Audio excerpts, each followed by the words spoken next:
and welcome to another episode of Chollah at Me. I thought, in these dark times that we find ourselves in, I put together one of these videos. I know some of you have been crying out for them.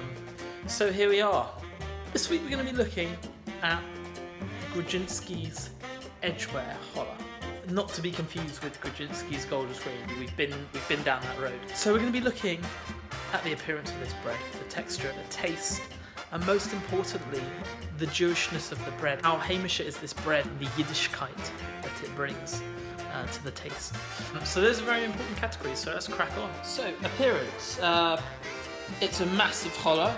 See quite a lot of glaze there. Some has been missed out here. There's a gaping error over here. I can only assume that that's happened in the transportation process, otherwise it's kind of inexcusable. Also, there's some problems around here, which you know that I like to see a little bit of what's going to be on the inside, but that's too much. So that's not cool. Burning there, burning there. And they've missed out some glaze here. I'm giving that a 2 out of 5. Okay, so before we get to the next important part, the texture phase, we're just going to do a quick hollowness test. What's it built for? Is it built for comfort? Taste? Who knows? Hollow here, kind of soft over here. That's pretty hollow. That tells me that when I cut into it and I see the white, I'm going to see a nice, even layer of crust. Okay, we're looking at texture now. This is a beast of a chollah. This is a 4x4 of chollahs. Let's go down the middle. Need a hacksaw for this. Even layer of crust across the bottom and across the top. The litmus test in the texture category is the bounciness of the bread. Something that I've labelled the springback factor. Ah, I like that. So much bounce. Bounce. Bounce. It's bouncing a lot. It tells me it's going to be nice and chewy, nice and airy. It's going to be really good. Texture, I'm going to give it a 4 out of 5. Right, now we're going to talk about the taste of the bread. I'm going to cut a big slice of this bad boy now, and then I'm going to eat it. I'm going to cut the bit that I put my hands on because of the health and safety team. Let's have a go. First of all, I've messed that up. If you see anyone slicing chollah like this, shoot them on sight, or at least call the police.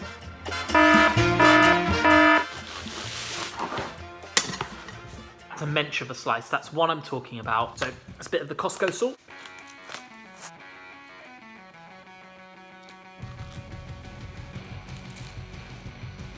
Do you hear that? It's the crunch I was telling you about. Very important. I've got to say, that blew me out of the water. That's one of the best chollahs I've tasted in a long time. Let me talk you through it. Super fluffy, very soft, not overly chewy. The top, you heard that crunch. It's an undeniable crunch.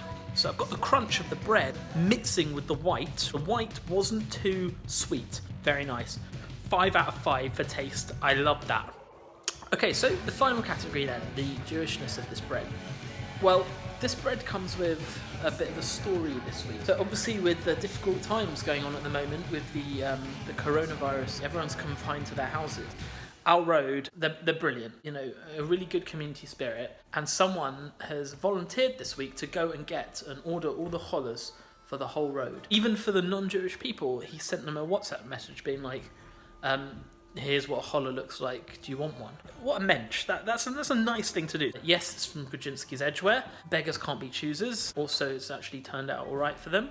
But yeah, what a mensch to go and do that. They should call this mitzvah bread. This is not just chollah, it's mitzvah bread this week. And that's why it's getting a 5 out of 5 for Jewishness.